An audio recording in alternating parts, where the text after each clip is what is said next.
Having the right conversation with the C level is critical if you want to close large deals. I mean, today it's almost like closing any deals. Today we're going to talk about 7 financial metrics that you need to understand when it comes to engaging with the C-suite so you can close bigger deals. You're going to love this.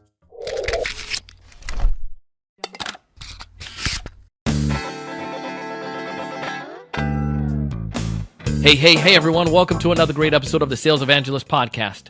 I'm your host, Donald C. Kelly, the Sales Evangelist. And I'm so excited for another great episode. I'm so excited to be here with you today.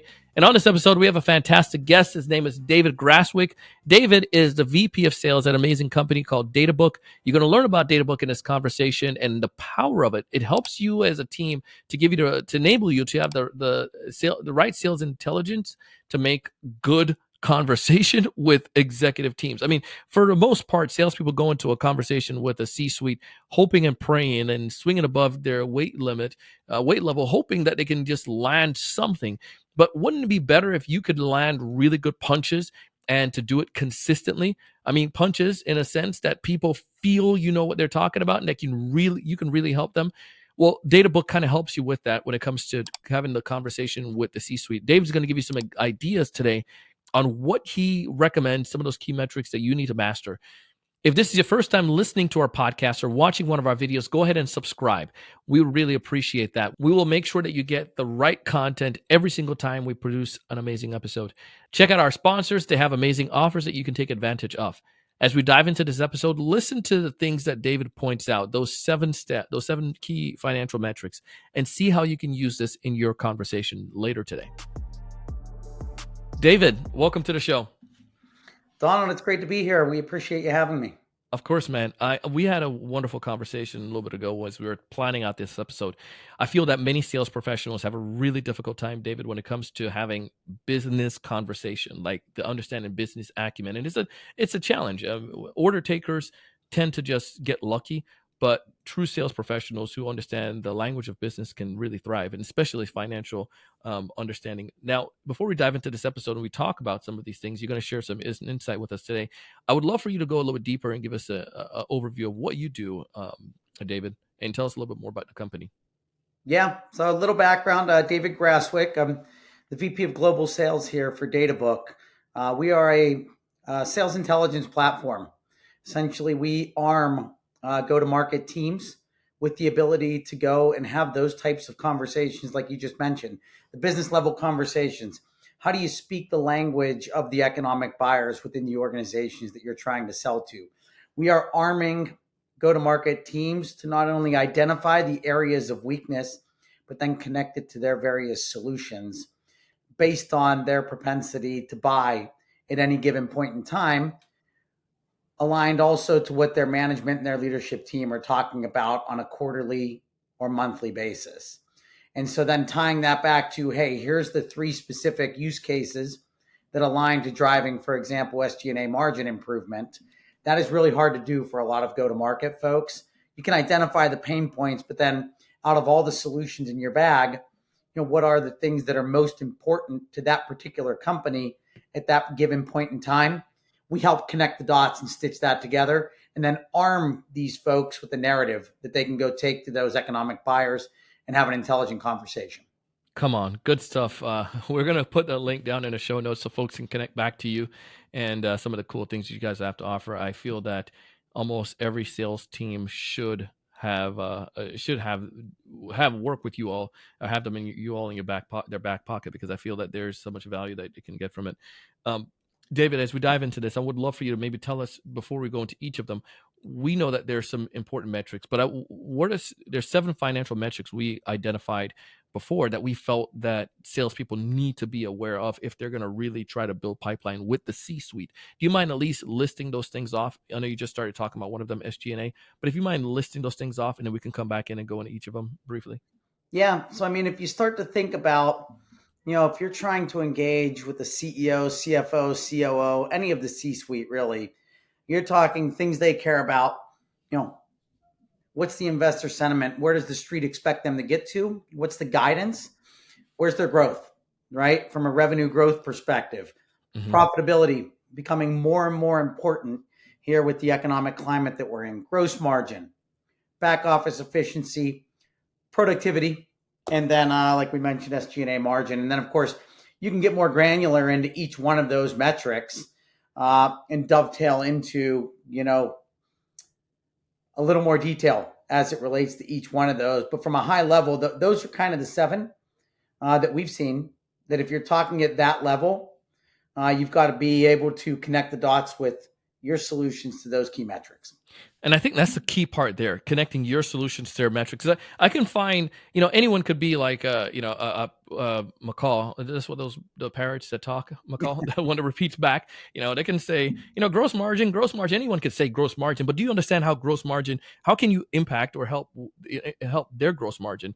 So I would love for you to, go. Let's start from the top and go with number one. You mentioned that was revenue growth. Was that, I believe? Yes. Let's talk about that per se right now. Why do I need to understand that metric, and how is that going to help me with the C-suite?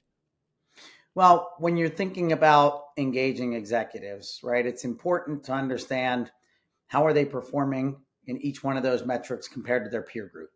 And it's usually their self-identified peer group that their leadership team, the C-suite, calls out in their financial reports. From there, then you start to get a feel for how are they performing related to revenue growth versus their peer group. And so if they're underperforming against their peer group, yet you can see that the street expects them to grow by X percent, then the story becomes, how can our solutions align to meeting that target? Because executives, their bonuses and compensation is tied to hitting those key metrics. And so we're working to connect the dots to that. And so the ability to do that is going to allow you and afford you the opportunity to get a seat at that table and have a conversation at that level. Come on, man. Come on. If you all missed that, you need to go push that on rewind and listen to that over. That's literally your MBA in a box. And I think the critical component there that you point out to, that I feel, is where, especially if it's a publicly traded company, and even if it's not a publicly traded company, I had a conversation this weekend with a friend. He was telling me about another executive that we know at a major company that used to be at a major company, what he earned as a bonus, David. Bro, it was unreal numbers. And that was just a bonus. So as an executive, these things are very important to them. That could be like that, that second house in Geneva, for goodness sake. So with that being said, understanding what matters the most to them and being able to speak to that. So going back to what the street wants compared to where they are and where their peers are. And when you say I'm sure you're talking about the competitors, correct? Correct. Like their peer groups, right? Yep. So, and I would be very, very fascinated with that metric if I was a COO or a CEO of an organization. So I love the concept there. Practically, how do I go about practicing this though, with understanding that metric? Is this something that I just sit down and do with my sales leader, or that I work with my sales team to help them understand this stuff, how they could bridge the gap with that? What's some recommendation you would give to someone to go ahead and apply to apply the knowledge of this metric within their sales effort? Yeah, and I would say it's not even just the revenue growth metric. It's just the financial metrics as a whole. If you think about sales organizations, yeah, they've typically not learned this portion of their job, right? It's not anything that's been trained. You get trained in sales methodologies. You get trained in your product. You get trained on how to pitch your product. You don't get trained on what are these financial metrics? How should I talk to them? How do I connect my solutions to these financial metrics so that I can have a more intelligent conversation at a higher level? And so I think the first thing is you've got to arm your team to just embrace the idea of learning these financial metrics. Yeah. And it can be a little intimidating and overwhelming. I know it was for me when I first started doing it. And I'm still learning today. But I think if you have this learning mindset, there's certainly good resources out there to educate yourself on what each one of those metrics means. And then from there, you've got to train your sales leaders as much as you have to train your sales people to have these conversations, because they're not used to having them. Yeah. The more they start to have them, the more comfortable they will get with them. But it takes practice, just like anything else. Number two on the list you mentioned, David, I think it was profitability. Is that what it was? Let's talk about that one for a bit here. I Well, mean, it's a given there, but I think there's more. yeah, I mean, you fast forward in the economic times that we're in now, right? And it used to be growth at all costs for a lot of companies. Amen. Well, maybe not some of the more mature companies, but companies that are in the high growth arena. You were rewarded for just driving top line revenue, regardless of how much it cost you. I think now that the markets have kind of shifted a bit, it's not growth at all costs, right? It's smart growth, and that means how do we grow more profitably? Mm-hmm. Especially if you think about a lot of the SaaS companies out there. I think the street rewarded you in years past with let's just show continued revenue growth and the additional incremental ARR that's associated with that. Now the street has come back and said, well, hey, wait a minute. We want you to still grow, but we want you to kind of reduce your SG&A margin in the process. And so that falls into the profitability bucket. And so if you've got solutions that are aligned to companies that are performing, or I should say underperforming their peer group as it relates to profitability, that's a story that could resonate at the C-suite with a lot of those organizations. And so, like I said, if that's an area of weakness, go and attach your solutions to that and go have a story. In my experience, you're probably not going to tell these executives anything about their past performance they don't already know. But in my experience, what I've seen, if you go and show how they're ranked and compared against their peer group, and how does that align to the street's expectations of your organization over the next 2 years, and where your solutions can help drive to that, that becomes a different narrative and a much better story that we've seen resonate a much higher rate. Love it.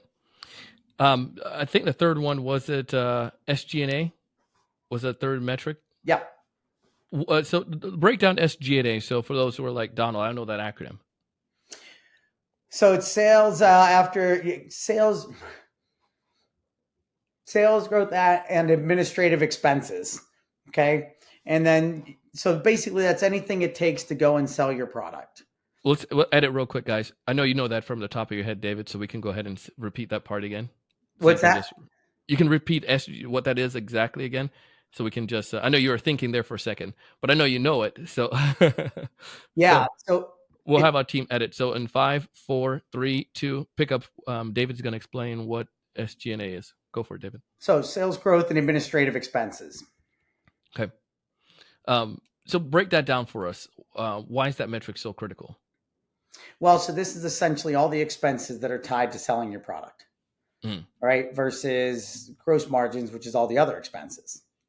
Yeah. And so when you think about SG&A margin, now that the street is expecting you to actually grow more profitably, you now have to figure out how do we go get more business for less cost.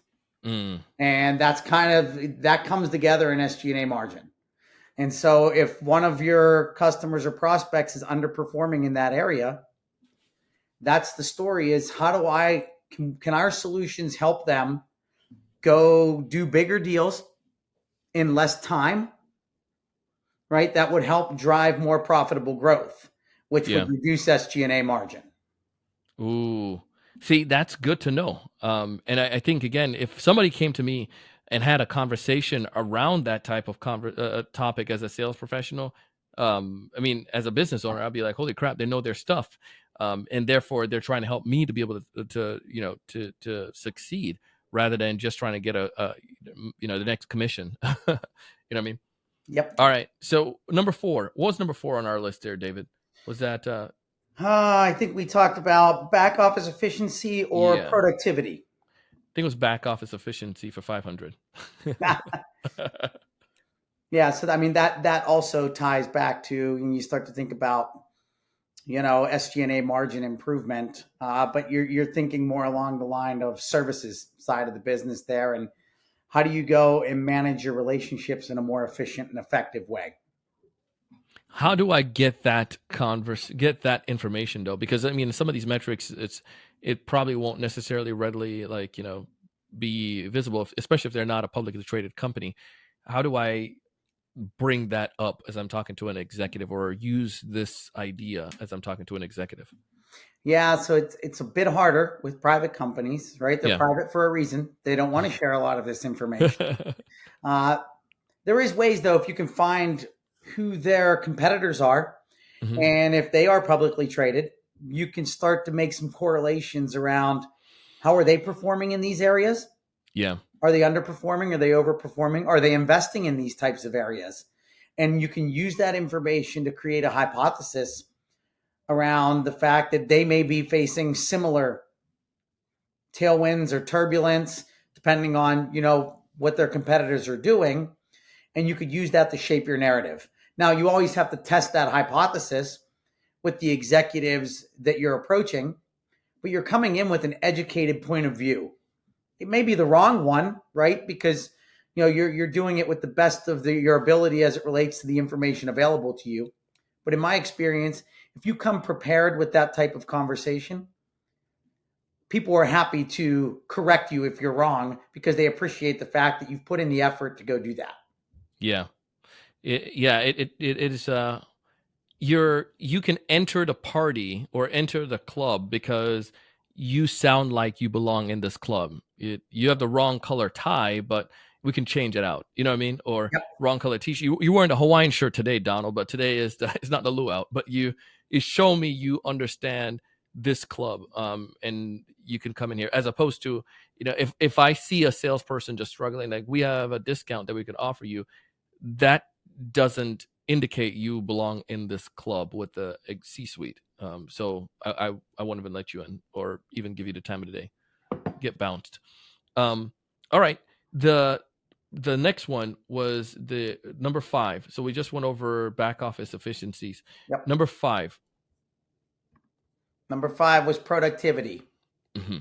which is really, if you think about it, you break it down to call it revenue per employee. Okay. So, I mean, when you think about some of the highest performing companies in the world, their revenue per employee is very high, right? So, Yeah. and it does dovetail down into your sales orgs and running efficiently to be able to do that. And then it's, how many people does it take to support a customer once they become a customer? All of that amounts to how profitable a customer is for an organization, which is, you hear in retail all the time, lifetime value, those types of things. But there's how much revenue is tied to that. And then there's how much cost is there to actually manage and support that customer. And the delta there is the revenue per employee that you can calculate for each particular customer. And so when you start to extrapolate that out, you look at your total revenues, right, divided by your number of employees, and that's how you come up with your revenue per employee number. Great. As a sales rep, how have you all used that in your approach as you're working and connecting with the C-suite? Well, I think I would say a couple years ago, we didn't use that number as much. Mm-hmm. Now you're starting to see it become more top of mind because a lot of the decisions are landing on the CFO's desk, where they may not have before, right? Every expense is getting a bit more scrutinized. And so when you think about that, CFOs, a lot of times they're around cost takeout. And so if you can show that you can help drive more revenue per employee, which would either be, hey, maybe you don't have to hire a couple people, or, hey, you're going to be able to drive more revenue in a more effective way, then that's something that we've seen resonate here with the economy shifting. Yeah. How can we do it more effectively? How can we do it leaner? Do we need to hire? Can we outsource that portion or whatnot? Love it. All right. Number 6. Number 6 was, I believe, I had mentioned investor sentiment and gross margin. So I'm not sure where you want to go there. Let's go with investor sentiment. Yeah. So really, when you think about investor sentiment, and that's a metric that the CEO, the CFO, they're keenly aware of, right? Because that's what drives stock price. The outlook that the street expects you to get to, and then how realistic they think it is that you can actually achieve those metrics. Yeah. And so I think the thing that's important about investor sentiment is just the future. Where Mm. does the street expect you to go, right? Because that's what you're driving towards. You can't fix the things that have happened in the past. You can identify those and then align them to where the street wants you to get to or where they expect you to get to, and then you try to close that delta. I think that's where the story is, at least for a lot of our customers. That's where we've seen them make an impact. Yeah. So if you look and say, hey, you're the lowest performing in your peer group as it relates to SG&A margin, but investor sentiment is bullish and they expect you to improve that by 2 points, then you've got to tie your solutions to, hey, we can help you close that gap by one of those points and over the course of a couple of years. And if you can tell that story, obviously anything that drives to the stock increasing in value is going to be important to the executives, right? Because they are all heavy equity owners. Yep. Oh my goodness, man! You start you start hitting right where they what they care about. You're getting back invited over and over to that table, and you're if you're gonna your projects are gonna get funded because it's directly correlating not only to company benefit but also to my benefit. As a COO of an organization. The last one, then go back to the productivity. I believe it was the final was gross margin, right? Gross margin. Yeah. So Um, that's really all the expenses outside of, sales and general and administrative, right? And mhm. so we don't typically sell to gross margin, right? That's more of different types of organizations than we sell to. But that's Yeah, any solutions you have that can impact expenses outside of sales, general, and administrative fall into the gross margins bucket. And so, again, if you're able to map your solutions and you know that they can go and impact those types of expenses, and again, if you see that the street expects them to improve gross margins by X% and you've got a story around that, then you can attach to that as a metric. CFO is probably going to care about that immensely. 100%. Love it. There's all of this stuff here, and obviously, as a sales rep, I can go back and learn these metrics, but learning the metrics alone is not going to be the thing that's going to make the difference. Again, we talked about it at the top, is bridging a gap between what these metrics are and how we can impact them from our organization level. I mean, you don't need to become an accountant or a financial analyst to be effective at sales, but it's being willing to study them and understand so you can have this conversation. I want you to take a second here, David, because you guys speak directly to that. Your solution helps salespeople with that. Do you mind talking for a second on how maybe a sales leader listening to this, how she could benefit and her team from partnering with you guys? Yeah, so I talked at the top of the discussion here around Yeah. an intelligence platform, but really, if you think about it, it's a strategic relationship management platform, which is really different from a lot of the other sales technology that's out there. A lot of Hmm. the sales technology out there today is all around execution, measuring activity, those types of things. Databook was built to arm you to have a strategic narrative for your customers and prospects. What we then arm you to do is we give you the ability to go and get more of those C-level meetings. And we arm you with the intelligence to not only get them, but speak the language of those executives so you can stay there. Love And it. so that's the secret sauce. And we do that by connecting those high-level metrics with the items that the management team is prioritizing, their strategic priorities, aligned to your solution areas. And so when you start to connect those three together, which sounds simple, right? But if you're doing that manually, it's a very hard exercise for a lot of sellers to do. They can go and understand that they're underperforming, or they can Yeah. go and understand, hey, the street expects them to grow this much in the next year or 2 years. How that then dovetails into what management is prioritizing and aligning that to key areas of your technology or whatever's in your solution stack to tell a broader narrative is the secret sauce. And when Mm. you can go do that, you're going to get access to a bigger bucket of dollars, right? Because you're solving much bigger problems. Yes. Now, you might have to take that down, right? They may send you down and say, "Hey, work with my team And you've then got to connect all those various pieces to the narrative above, right? And take that back up and say, okay, we worked with your team. Here's the 4 key areas they're going to drive to that SG&A margin improvement or that revenue growth improvement. But a lot of sellers are already doing that piece I just talked about. It's connecting that to the bigger metric that the C-level cares about.